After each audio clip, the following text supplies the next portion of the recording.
This is my first and last time recording. Whatever I say, I'm not gonna edit out. I'm not gonna fuck up. But a recap of today is that I skipped school. I don't do that very often. My bad for the shitty eye bags, but I don't do that very often. What I do very often when I skip school is I skip in the morning. I come late, but I never just skip during the day. And as a result of that, many of my family just been calling, bro. They've been calling me, like, what the fuck are you doing? Stuff related to the idea is like, what am I doing? You know, that's stupid. Very stupid. Whatever. But I feel like the person who's been calling me the most has been my older brother. And that I know. Called me 12 times. And each time I ignored. But, and you're gonna be like, why the fuck would you ignore your older brother, right? But, because there's 4 adjectives to describe his personality, right? He's a stern, pretentious, condescending, and just overall, I don't know, not uninteresting, but I don't know.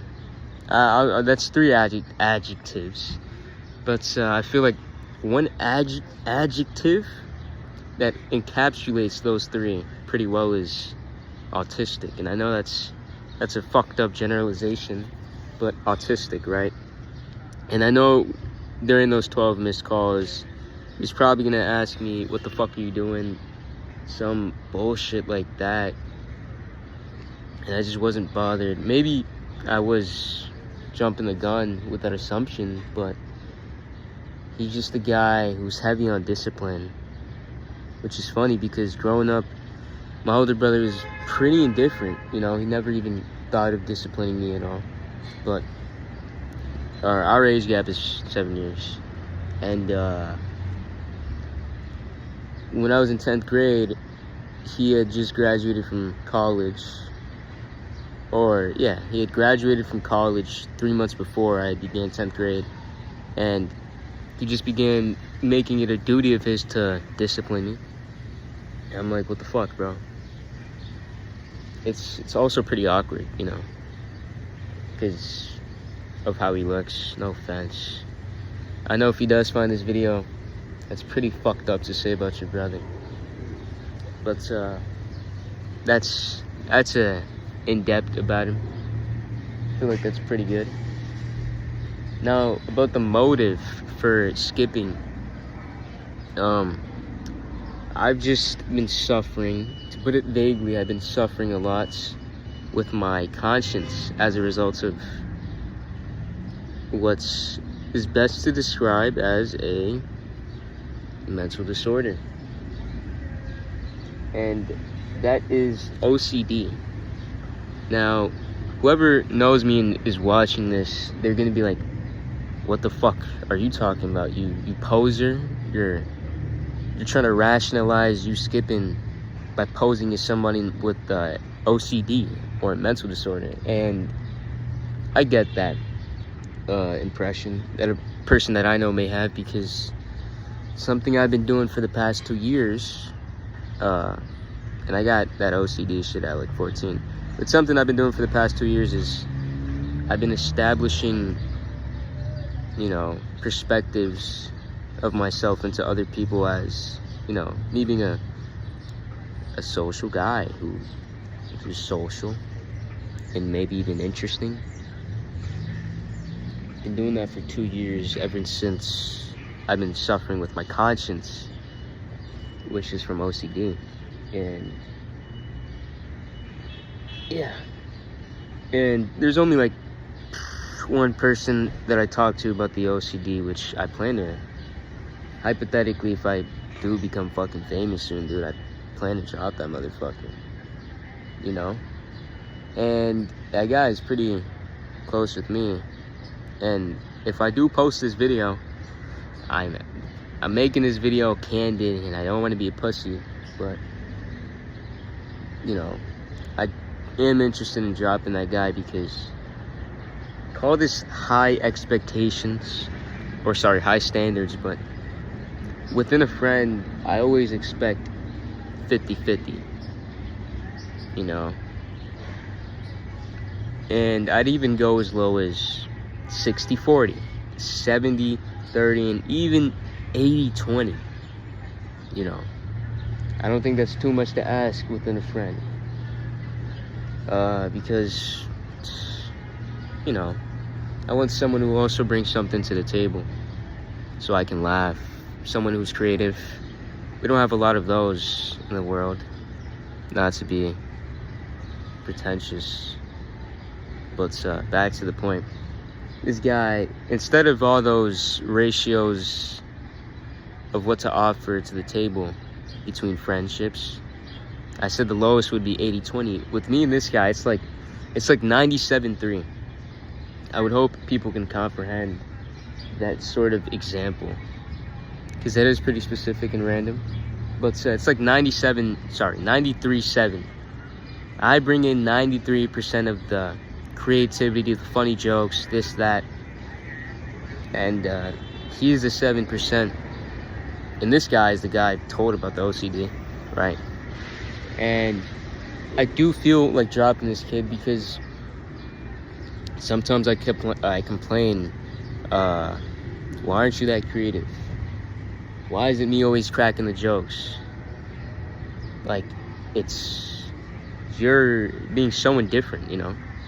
Pretty shitty friend, at least to me. Maybe I have high standards, I don't know. But I'd be interested in you doing more as a friend. And I'm a pretty pretentious guy. I think that's where I fuck up and blunder. And I say it in maybe a passive-aggressive and just aggressive way. I'm like, why the fuck are you this, you know, why do you just bring nothing to the table? You know? And he never takes accountability. He always dodges whenever I say how I'm more creative than him and just saying how I offer more. He always dodges it with some sort of nothing or something, of course, but it's just red herring whenever I bring that part of reality to him and confront him about it. It's just red herring. And it gets old. You know, it is pretty depressing to have such high standards about having a friend, perhaps even autistic. It's not autistic, it's a joke.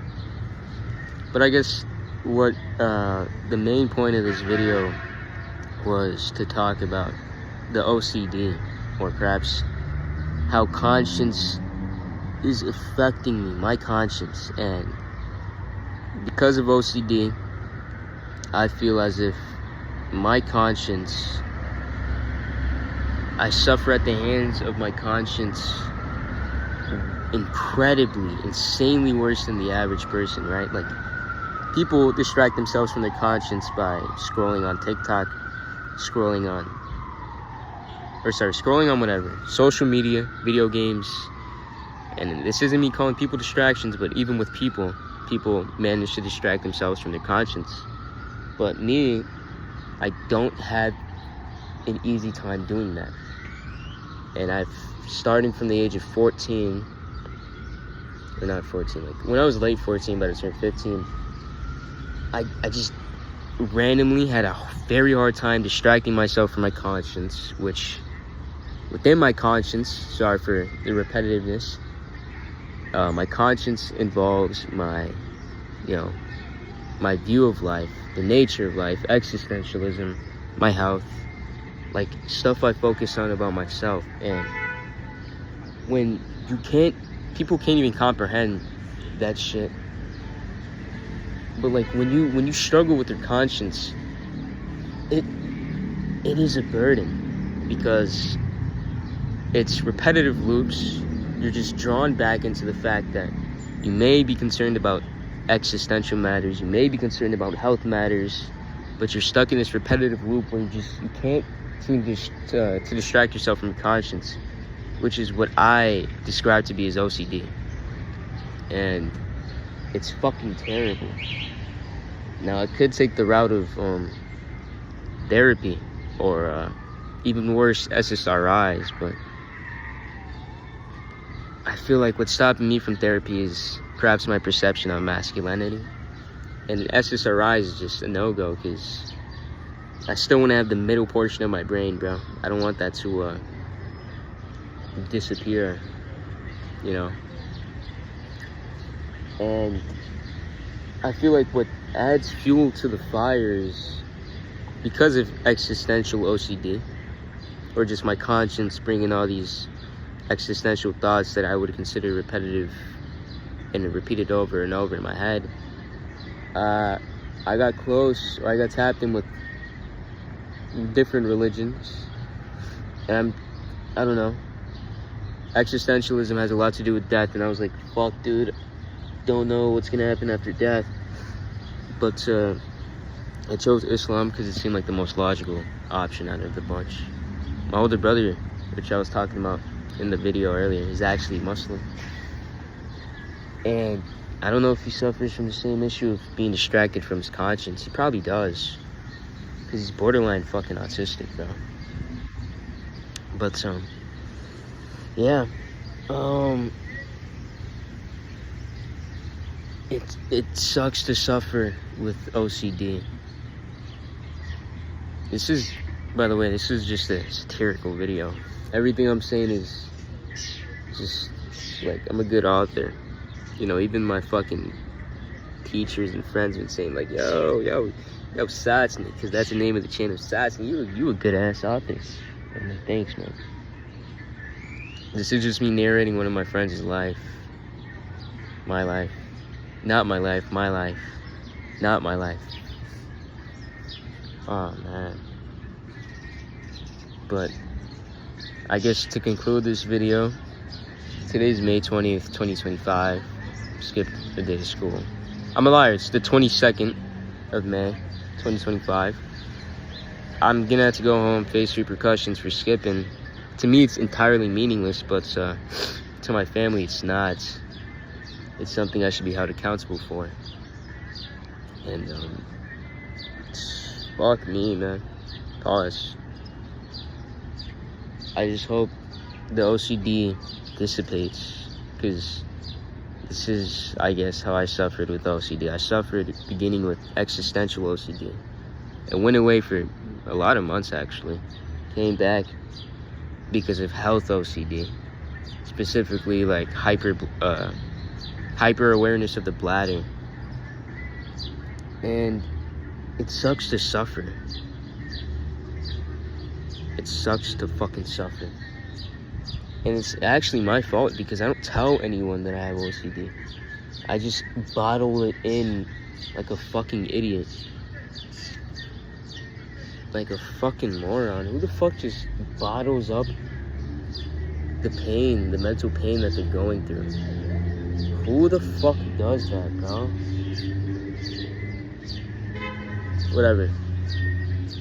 Yeah, thank you guys for watching. Have a wonderful day. Today's May 22nd of 2025. I'm actually feeling very happy. Very therapeutic, just talking candidly, you know. Who knows how ugly I look in this video? It doesn't fucking matter. I'm in the fucking park right now. But yeah, I might post this video when I'm famous, and if I'm not famous, no one's ever gonna see this shit, which is okay. But 14 minutes and 7 seconds by.